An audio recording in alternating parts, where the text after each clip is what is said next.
Hello everyone, आपके अपने channel blooming coaching centre में आपका स्वागत है। आज हम लोग पढ़ेंगे डीएलएड सेकंड सेमेस्टर के साइंस। और साइंस में हम आपको आज नया लेसन पढ़ाएंगे और नए लेसन में बहुत अच्छे अच्छे टॉपिक हम आपके लिए लेके आए हैं। ठीक है ना? तो चलिए सबसे पहले आज शुरू करते हैं। और इसमें देखिए, सबसे पहले हम आपको प्रोफार्मा बना दिए हैं और यह लेसन नंबर 3 की बात है। ठीक है ना? यह लेसन नंबर 3 की बात है। और लेसन नंबर 3 का जो नाम है कार्य एवं ऊर्जा। ठीक है ना? चलिए सबसे पहले आज हम लोग जानेंगे कार्य किसे कहते हैं। कह रहा है कि कार्य किसे कहते हैं। कार्य मतलब इसमें ये होता है ना, कह रहा है कि जब किसी वस्तु पर बल लगाया जाता है और उस वस्तु में विस्थापन होता है तो इसे कार्य कहते हैं। कह रहा है कि जब किसी वस्तु पर बल लगाया जाता है और उस वस्तु में विस्थापन होता है तो इसे कार्य कहते हैं। कार्य को एक एक स्थान से दूसरे स्थान पर या या कह रहा है कि या एक रूप से दूसरे रूप में स्थानांतरित किया जा सकता है। और जब हम स्थानांतरित कर सकते हैं तो इसमें आपको एक फार्मूला दिया है कि W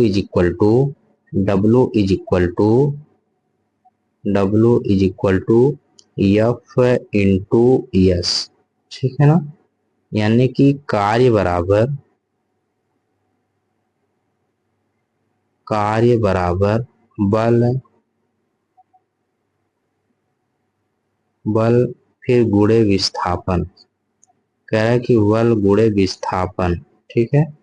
विस्थापन। ठीक। और यह आपके लिए एक फार्मूला हो गया, W बराबर F इंटू एस। यह फार्मूले के रूप में प्रयोग हो जाएगा। चलिए ठीक है ना? आपको यहाँ तक समझ में आ गया होगा। आगे चलते हैं। इसमें सबसे पहले आपको इसमें कुछ नोट्स याद रखने होंगे। जो नोट आपके लिए हैं, कह रहा है कि यदि किसी वस्तु का विस्थापन उस पर लगे बल के साथ कोण बनाता है तो आपका W तो रहबे करेगा। W is equal to F into S cos theta. कह रहा है कि जब उसके साथ जब कोई कोण बनाएगा ना तो केवल कॉस थीटा आपका यहाँ क्या होगा, जुड़ जाएगा। तो यानी कि जो एंगल रहेगा, एंगल का मल्टीप्लाई भी उसमें कर देंगे तो आपका क्या हो जाएगा, आंसर हो जाएगा। ठीक है ना? चलिए यहाँ तक आपको समझ में आया। आगे चलते हैं। अगला है, इसमें कह रहा है कि इसमें भी कुछ नोट्स है ना, नोट्स याद ध्यान रखिए। कह रहा है कि कार्य एक क्या है, कार्य एक अदिश राशि है और कार्य का मात्रक यमकेश पद्धति में जूल होता है। ये ध्यान देने की बात है कि यमकेश पद्धति में इसका मात्रक क्या होता है, जूल होता है। आया समझ में यहाँ तक? चलिए फिर आगे चलते हैं अगले टॉपिक पे। फिर इसमें कह रहा है कि यदि किसी वस्तु पर 1 न्यूटन, का बल लगाने पर वस्तु का बल की दिशा में विस्थापन 1 मीटर का होता है, तब बल द्वारा किया गया कार्य जूल होता है। यानी कि ऐसे समझ लीजिए कि कोई वस्तु है, उस पे हम बल लगा रहे हैं और बल लगाने पर जो बल की दिशा है उसमें विस्थापन भी एक न्यूटन या 1 मीटर का हो रहा है, तो उसे हम क्या कहते हैं, बल द्वारा किया गया कार्य 1 जूल का होता है। ठीक। जैसे मान चलिए, अगर उसमें सबसे पहले अगर हम किसी बर्तन में 1 लीटर पानी डाल रहे हैं, ठीक है ना, 1 लीटर पानी डाल रहे हैं और उसमें से पानी वह 1 लीटर निकल रहा है और टोटल जो पानी है उसमें 1 ही लीटर आ रहा है। तो यानी कि जो हम लोग पानी डालेंगे और निकाला गया पानी और टोटल पानी, ये पानी तीनों आपस में क्या होंगे, बराबर होंगे।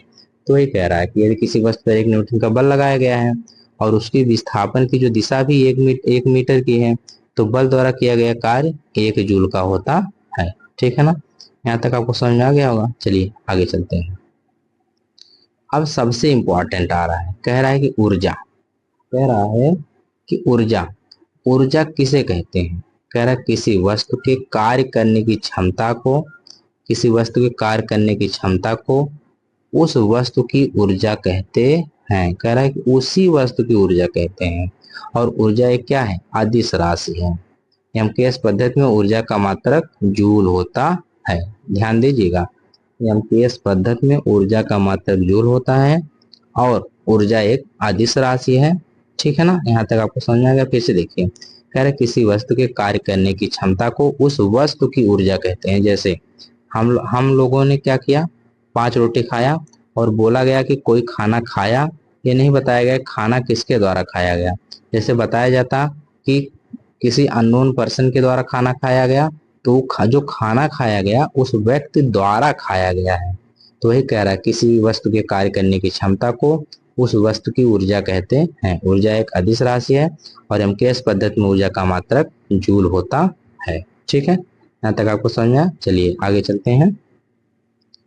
कह रहा है फिर आगे आ गया, ऊर्जा के बाद आ गया यांत्रिक ऊर्जा। ठीक है ना, यांत्रिक ऊर्जा हम किसे कहते हैं? जो यांत्रिक ऊर्जा है ऐसे ही समझ लीजिए, कह रहे किसी वस्तु में केवल यांत्रिक कारणों से कार्य करने की जितनी क्षमता होती है उसे उस वस्तु की यांत्रिक ऊर्जा कहते हैं। कह रहे किसी वस्तु में केवल यांत्रिक कारणों से जो कार्य करने की जितनी क्षमता होती है उसे उस वस्तु की ऊर्जा कहते हैं। ठीक है ना, आपको फिर से समझा दे रहे हैं। कह रहा है किसी वस्तु में केवल यांत्रिक कारणों से, यांत्रिक मतलब जो उसकी कार्य करने की क्षमता होगी। ठीक है ना, यांत्रिक कारणों से कार्य करने की जितनी क्षमता होती है उसे उस वस्तु की यांत्रिक ऊर्जा कहते हैं। यहाँ तक आपको समझ में आ गया होगा। चलिए फिर आगे चलते हैं। यांत्रिक ऊर्जा, और फिर कह रहा है कि यांत्रिक ऊर्जा कितने प्रकार की होती है? 2 प्रकार की होती है। पहला गतिज ऊर्जा और दूसरा स्थितिज ऊर्जा। यांत्रिक ऊर्जा कितने प्रकार की होती है? 2 प्रकार की होती है। पहला कौन सा है? गतिज ऊर्जा, और दूसरा क्या है? स्थितिज ऊर्जा। ठीक है ना, यहाँ तक आपको समझ में आ गया होगा। चलिए फिर आगे चलते हैं। फिर कह रहा है गतिज ऊर्जा किसे कहते हैं? गतिज ऊर्जा की बात कर रहा है। कह रहा है गतिज ऊर्जा किसी वस्तु में उसकी गति के कारण, कह रहा है उसकी गति के कारण जितनी ऊर्जा निहित होती है, अर्थात वस्तु में गति के कारण जितनी ऊर्जा कार्य करने की क्षमता होती है उसे उस वस्तु की गतिज ऊर्जा कहते हैं। ध्यान से देखिए, कह रहा है कि किसी वस्तु में, फिर से देखिए, कह रहा है किसी वस्तु में उसकी गति के कारण जितनी ऊर्जा निहित होती है, अर्थात वस्तु में गति के कारण जितनी कार्य करने की क्षमता होती है उसे उस वस्तु की ऊर्जा कहते हैं। आपको यहाँ तक समझ में आ गया होगा। चलिए अच्छी बात है, फिर आगे चलते हैं। आगे है स्थितिज ऊर्जा। आप कह रहे हैं कि स्थितिज ऊर्जा क्या होती है? जो स्थितिज ऊर्जा होती है, कह रहे किसी वस्तु में उसकी स्थिति के कारण, कह रहे किसी वस्तु में उसकी स्थिति के कारण जो ऊर्जा निहित होती है उसे उस वस्तु की स्थितिज ऊर्जा कहते हैं।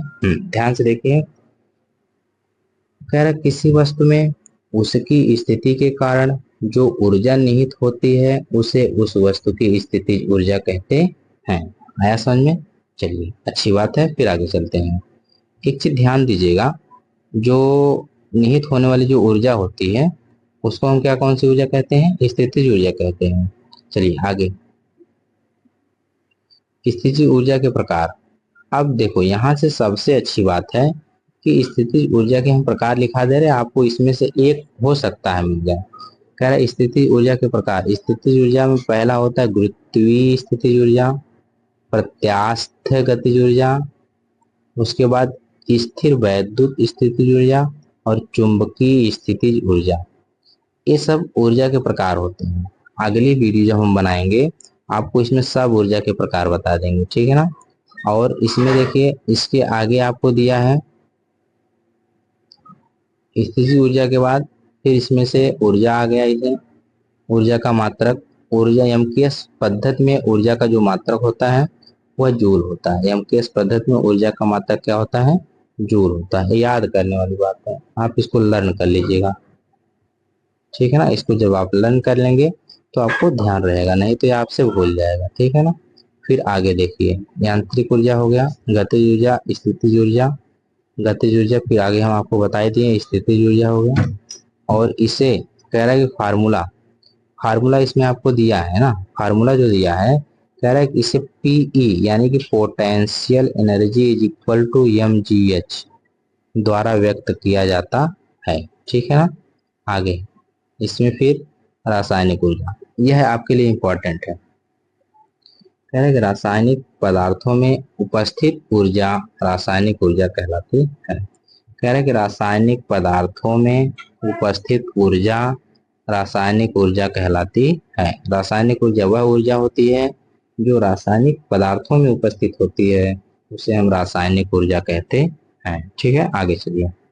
रासायनिक ऊर्जा कह रहा है कि रासायनिक ऊर्जा अनेक रूपों में परिवर्तित होती है। ये नोट है, यह इंपॉर्टेंट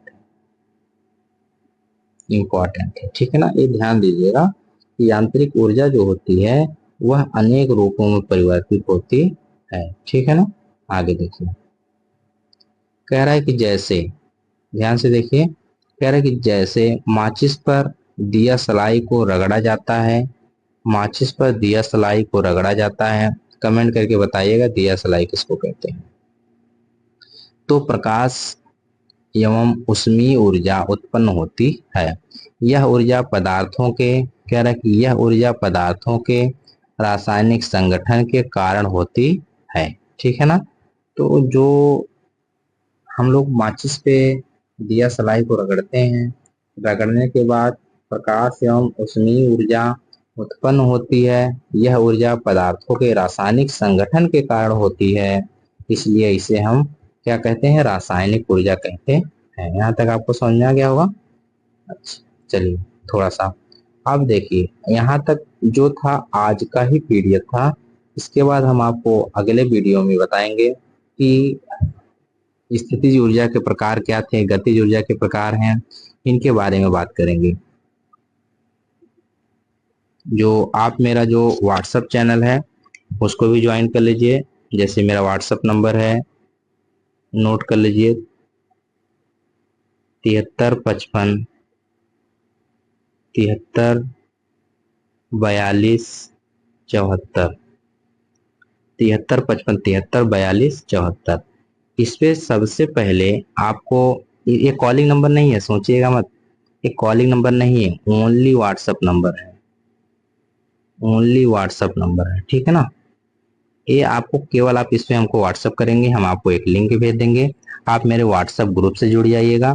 और चैनल है मेरा, एक चैनल है जिसका नाम है, आपको नाम पता होना चाहिए, नाम उसका है blooming coaching centre. Blooming coaching centre. ठीक, इसको आप ज्वाइन कर लीजिएगा। इस पे आपको वीडियो और अभी हम जो पढ़ाएं उसका पीडीएफ आपको उस पे मिल जाएगा। ठीक है ना। चलिए, अब यहाँ तक आज समाप्त हो गया। अब मिलते हैं हम लोग अगले वीडियो में। तब तक के लिए आपका वीडियो देखने के लिए बहुत बहुत